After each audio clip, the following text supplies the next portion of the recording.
Hát most azt nézzük, egy olaj valahol 1700 forint. Hát a tésztát is elvitték már 700 forintra lassan. Már hónapra élünk. Máma eszünk, hónap nem eszünk. Rohamosan drágul az élet Magyarországon, a rezsi mellett az élelmiszer árak is folyamatosan emelkednek. A helyzetért a kormány szerint elsősorban a brüsszeli szankciók felelősek. Háború miatt Brüsszel, nem tudom, nem nagyon értek én ezekhez. Hát nem kellett volna ez az ástop. Hát cukrot nem lehet kapni.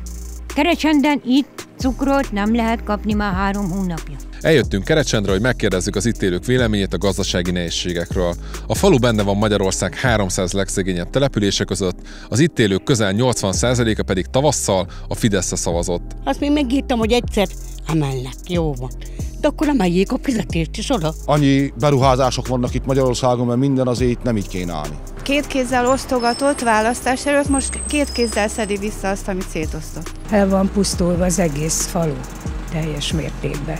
Nagyon tönkre van menve, de nem csak itt, minden, Magyarországon minden. Megkérdezném én Orbán Viktor, tudja-e, hogy mennyibe kerül 1 kiló kenyér? A riport során interjúztunk a rászorulóknak segítő helyi civil szervezet, a Világítani Fogok Egyesület vezetőjével is. Elekné Román Katalin Kerecsenden nőtt fel, és 22 éve végez szociális munkát a településen. Kerecsend benne van a Belügyminisztérium felzárkózó települések programjában. A falu 2430 lelkes, 3 szegregátuma van. A szegregátumokban élők jelentik most a falunak azért már a 40%-át, és itt az aluliskolázottság, a korai családvállalás, sajnos a szerhasználat gyakorisága nyilván részben az életproblémákból adódóan is nagyon erős. Ebben a tekintetben például vörös jelzésű ez a település. Nagyon fontos, hogy itt legyünk minden nap, mert az önkormányzat heti 3 napot tud nyitva lenni a rezsiárváltozás miatt. Úgyhogy ahogyan a Covid idején is nagyon nagy teher volt rajtunk, mert mi mindig ott voltunk, most is minden nap nyitva vagyunk, és hozzánk lehet jönni, akár csak melegedni is, hogyha szükséges. Azt érzékeljük, hogy egyre több a családi krízis, és egyébként nem csak a szegregátumokban élők között. Élelmiszer, gyógyszer, számla problémákkal keresnek bennünket. Tegnap délelőtt például csúcsforgalom volt, és csodálkoztam, hogy olyan családból is jöttek, akikről azt gondoltuk, hogy többé-kevésbé stabilak. 20 éve lakom itt, december 11-én lesz 20 év, hogy Kerecsenden lakom. Ide költöztünk, jobb volt, munkából jobb volt, megélhetőségből jobb volt. 35-40 ezer forint egy köbméter fa, ami 2 hétig elég az örök égőbe. Úgyhogy nehezen jövünk ki belőle. Ha egy kicsit olcsóbban akarunk vásárolni, akkor le kell menni a Pennybe vagy Egerbe, a Lidlbe, de akkor meg ugye a kocsival az úti költséget kell fizetni, de még így is olcsóbban jövünk ki, mintha itt vásárolunk a boltba.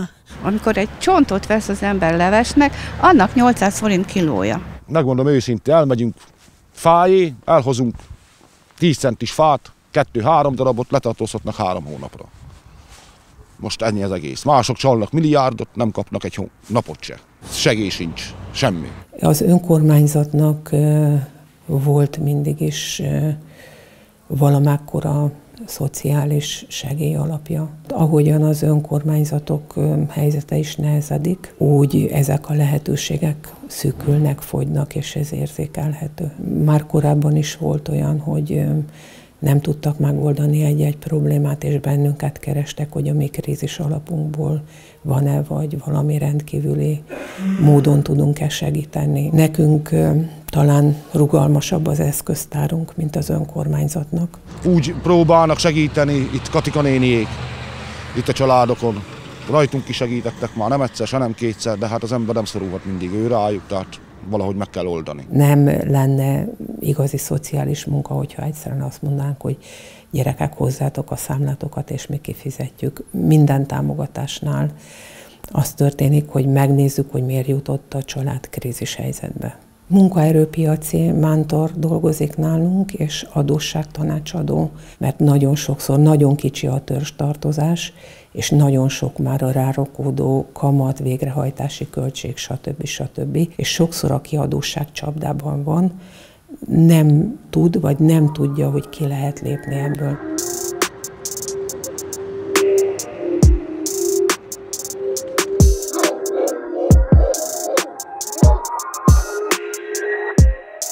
Gyárba is járunk, de hát ez a 2-3 hónap, még ez a szerződés tart, utána az embereket elküldik. Nagyon gyakori a napi bejelentős foglalkoztatás, és nem csak az építőiparban. És látjuk azt is, hogy vannak olyan vállalkozások, amiknek több cége van. Ugye 90 napig lehet napi bejelentővel foglalkoztatni egyébként valakit, és hogyha a cégek között forgatja a klienst, akkor tulajdonképpen az egész évet le lehet fedni. Azt lehet látni, hogy a multicégek előszeretettel, nagyon nagy tempóban dolgoztatják rövid ideig az embereket, és amikor mondjuk bónuszt kellene már fizetni, vagy különböző plusz juttatások járnának, akkor egyszer csak utcára kerül a kliens, és kereshetünk neki másik munkahelyet. Tehát nagyon kiszolgáltatottak a munkavállalók. Most ahhoz képest, ugye mondta, hogy nem nagyon kapnak segítséget a kormányzattól, mégis mondjuk a településen 5-ből 4 ember a Fideszre szavazott. Miért lehet az? Hát igen, mondjuk a Gyurcsányék se lennének jobbak, szerintem. Nekünk ez a Orbán kormány nekünk megfelel a nyugdíjasoknak. Hát nem tudom, hogy kinek hogy van, meg nem is értünk annyira politikához, de nekünk ez megfelel. A településen miért ennyire népszerű a Fideszon szerint? Fogalmam sincs erre, nincs magyarázat. Nem tudom, hogy bemennek a boltba, nem látják, hogy mi van, vagy egyszer nem érzik a bőrükön ezeket az intézkedéseket. Akkor vagy úgy, amikor szavazni kell, akkor... Így van. De miért a Fideszre szavazott akkor? Hát mert annyira mondták, hogy így a Fidesz segít, emígy segít a Fidesz, tehát semmibe se.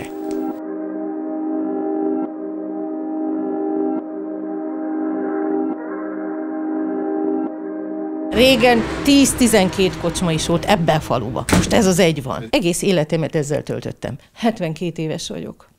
Úgyhogy ez már közel 30-40 év, hogy ezzel foglalkozom, ugye. Ha fontos élelmiszereket megveszik, és ha marad pénzük, utána jönnek csak vendéglátóhelyre. Minden forint számít. Ha 5 forinttal olcsóbb, már akkor az kell. És mondjuk van, hogy nem tudom, kevesebbet isznak? Igen. Föltétlenül kevesebbet, 1/3 minimum, mint korábban. A maradék dolgokat is felhasználjuk, ami van. Tehát egyelőre így tudunk spórolni. Nincs alkalmazott, volt eddig, de nincs alkalmazott, mert ugye ott is a bér, a járulék, ezt az évet mindenképpen végigvisszük, és jövőre majd meglátjuk. Ha még mindig történnek áremelések, akkor elgondolkodtató, hogy inkább bezárjuk az egységet.